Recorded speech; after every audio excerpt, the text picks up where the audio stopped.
importante que você entenda a definição por causa daquele passo que eu falei.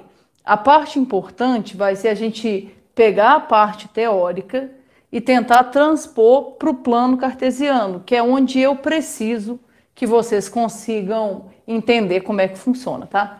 Então, coloquei aqui uma definição, dá uma olhada. Considere dois conjuntos A e B não vazios. Você vai entender qual é essa dos conjuntos aí daqui a pouco. Uma relação de A em B é função se e somente se todo elemento de A possui um e apenas um representante em B. Então, o que eu quero aqui? Eu quero que você entenda qual que é a lógica da função. Função, gente, nada mais é do que uma relação entre dois conjuntos.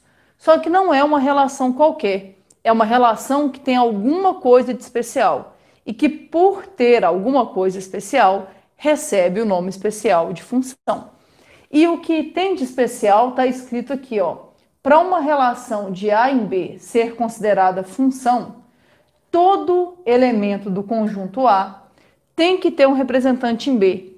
E cada elemento do conjunto A só pode ter um representante em B. Agora, como é que a gente vai pensar nisso? Eu vou te dar alguns exemplos, e vão ser alguns exemplos bem genéricos, assim, de relação entre conjuntos, para a gente poder pensar na função. Uma coisa que eu quero que você entenda. Eu vou te dar exemplos completamente aleatórios, tá? Eu não vou usar nenhum critério para a escolha dos números. Eu vou fazer escolhas completamente aleatórias. E aí a gente vai traçar uma relação entre esses conjuntos e a gente vai pensar se essa relação é ou não é uma função e por quê. Depois a gente vai transpor essa ideia para o plano cartesiano, que é onde eu quero chegar. Olha aqui, eu quero dar exemplos bem diversificados aqui e observe, eu estou usando aqui dois conjuntos. Só que, olha, são dois conjuntos limitados, são dois conjuntos finitos. Na verdade, a ideia de função a gente expande para quaisquer conjuntos, desde que sejam conjuntos não vazios. Lembra a definição? Uma relação de A em B vai ser função, primeiramente, se os conjuntos não forem vazios. E, além disso, tem outras coisas que precisam obedecer para que seja uma função. Mas o primeiro passo é que seja uma relação entre conjuntos não vazios. Aí observe, quando eu falo, gente, em estabelecer uma relação entre dois conjuntos, na verdade, é estabelecer uma relação entre os elementos desses conjuntos. E eu posso vir aqui, ó, e fazer algo nesse estilo, ó. Por exemplo, posso vir aqui, ligar o 1 no 3, o 2 no 8 e o 4 no 5, por exemplo. Aqui eu tenho uma relação entre o conjunto A e o conjunto B. A questão é, será que essa relação é uma função? E a resposta é não. Aquilo ali não vai ser uma função. Por que que não? Porque para ser função, todo elemento de A tem que estar ligado a alguém no B. E cada elemento de A só pode ter um representante em B. Dá uma olhada, ó, o 1 está ligado só no 3, o 2 está ligado só no 8, o 4 está ligado só no 5, o problema está aqui, ó, o 6. Repara, o 6 não está ligado a ninguém. E se o 6 não está ligado a ninguém, eu não posso dizer que isso aqui é uma função. Mas isso aqui está fácil de consertar. Por exemplo, se eu vier aqui, ó, e fizer isso, agora eu passo a ter uma função. E aí a gente pode falar, ó, que isso aqui é uma função f de A em B. É algo mais ou menos assim, ó, função f de A em B. A notação que a gente usa é essa, ó. Dá uma olhada. As setinhas saem do conjunto A e chega aqui, ó, no conjunto B. Então a gente fala que é uma função f de A em B. E tá resolvido, tá? Ah, Ju, que tipo de função seria essa? Gente, como eu falei, eu não usei nenhum critério para poder estabelecer essa relação. Então não dá para a gente pensar que tipo de função vai ser essa. Depois a gente vai ver que a gente consegue pensar nisso previamente e estipular aqui a relação. Mas aqui eu não usei critério nenhum. A única coisa que importa é que sim, isso aqui é uma função f de a em b. Beleza. Agora eu quero que você dê uma olhada nesse segundo exemplo que eu vou te mostrar aqui. Aqui, de novo, eu coloquei dois conjuntos e eu vou estabelecer uma relação entre os elementos desses dois conjuntos. E aí eu vou querer saber se essa relação é ou não é uma função e por quê. Observe, eu vou vir aqui, ó, e vou pensar assim, ó. Lembrando, tudo aleatório, tá, gente? Eu não estou usando nenhum critério. Vou ligar aqui o 1 com 4, o 5 com 0, o 6 com 2, o 8 com 5 e o 10 com 6. Dá uma olhada. Muita gente bate o olho aqui e fala, Ju, isso aí não é uma função. Vamos pensar, para ser função, o que tem que acontecer? Cada elemento do conjunto A tem que ter um representante em B. E mais específico do que isso, cada elemento do conjunto A só pode ter um representante em B. Confere, ó. O 1 está ligado no 4, o 5 está ligado no 0, o 6 no 2, o 8 no 5 e o 10 no 6. Observe, todo mundo do conjunto A tem um representante em B. E cada elemento do conjunto A tem um único representante em B. Então, sim, isso aqui vai ser uma função. E a gente escreve do mesmo jeito que a gente escreveu ali, ó. Isso aqui é uma função f de A em B. O que pode gerar uma certa dúvida aqui? O que pode gerar uma certa dúvida aqui é pensar assim, estranho, Ju, porque sobrou um elemento aqui, ó, no conjunto B. Tem problema? Pode sobrar um elemento ali no conjunto B? Gente, a definição não fala nada sobre sobrar ou não sobrar elementos aqui no B. Ou seja, isso não tem problema nenhum. Tranquilo, não tem problema nenhum ter sobrado aquele 8 ali. Pode sobrar sim. O que não pode? O que não pode é sobrar alguém aqui no B. Por exemplo, se eu viesse aqui, ó, e apagasse essa relação entre o 10 e o 6 aqui, aí deixaria de ser uma função. Por quê?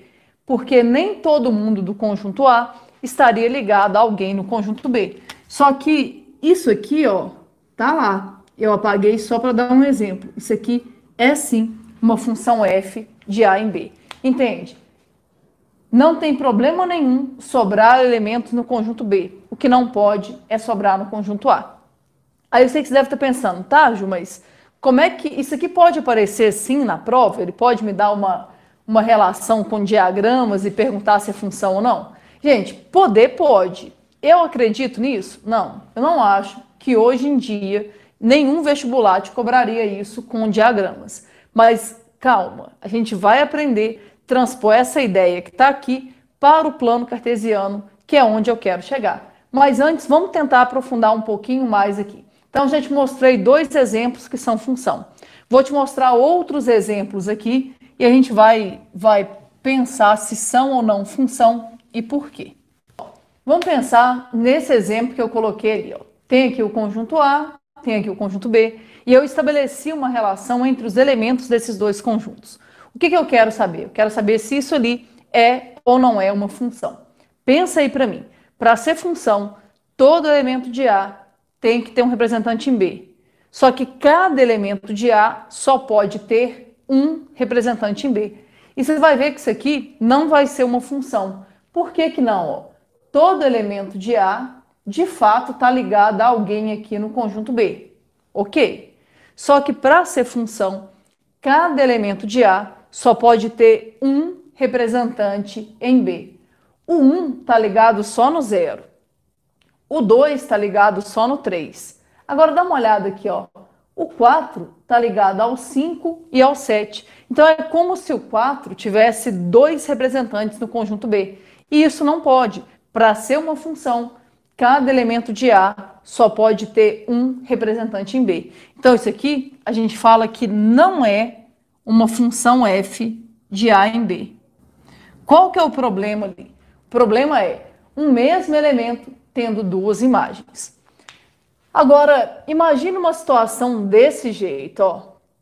Um exemplo parecido com aquele ali. Lembrando, gente, que eu tô colocando números aleatórios aqui E a quantidade de números que eu coloco também é aleatória, eu não fico pensando, não. Pode ter dado coincidência aí de repetir a quantidade de números, mas é só coincidência, tá? Dá uma olhada para essa situação que eu vou pensar aqui, ó.